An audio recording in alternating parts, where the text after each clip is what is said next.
is utterly destroyed. Frank Gardner, BBC News, Jerusalem. Well, I'm joined now by Shehata from BBC Arabic for some more analysis on this situation. Let's start with the airstrikes first, Saeed.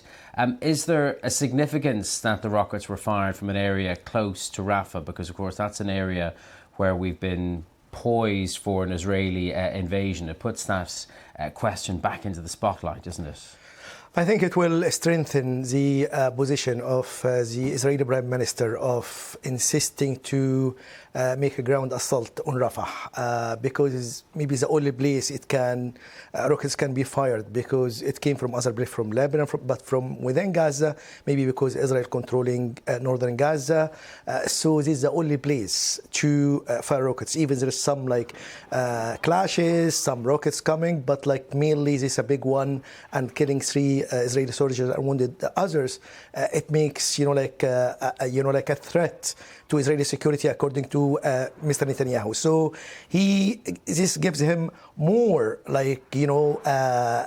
insisting to do that. Even there is warning from international community because of the catastrophic humanitarian crisis will come out of that. Sure, and he has said he is determined to do so, even if those ceasefire negotiations had actually gone somewhere. He did say it was still his intention to invade Rafah. What happened with those ceasefire negotiations? They've wrapped up, no deal was done. Is that it now, off the cards for some time ahead? Unfortunately, the problem since the last truce in November, there is no progress. Sticking points between them. Hamas insists on permanent ceasefire, withdrawal of Israeli troops from Gaza, the return of displaced people from the south to their homes in the north. This is the demands of Hamas. Mr. Netanyahu said clearly that is not going to be accepting to end of the war, because it will be a defeat for the state of Israel.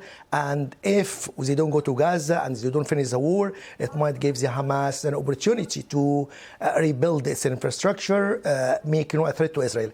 Even there is Israel working on a buffer zone, so the buffer zone might help. But the main thing, I think, for many commentators and the international community, two-state solution. If there is two-state solution, there will not be excuse for Hamas to attack Israel. So achieving the security of Israel in the long run, I think, through this two-state solution. So the politicians are doing their thing, or not doing their thing as it is right now.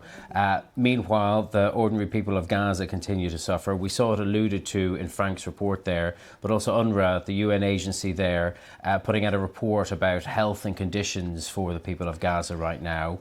What has it said? The UNRWA warns of a sanitation crisis in Gaza. There is thousands of waste are piling up in Gaza.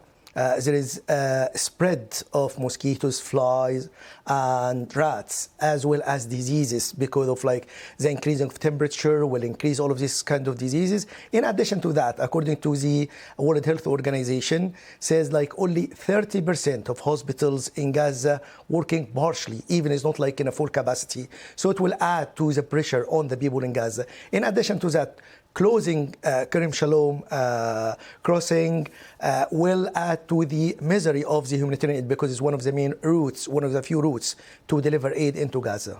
Okay. Saeed Shehata from BBC Arabic, thank you for bringing us up to date on that. We will be talking more.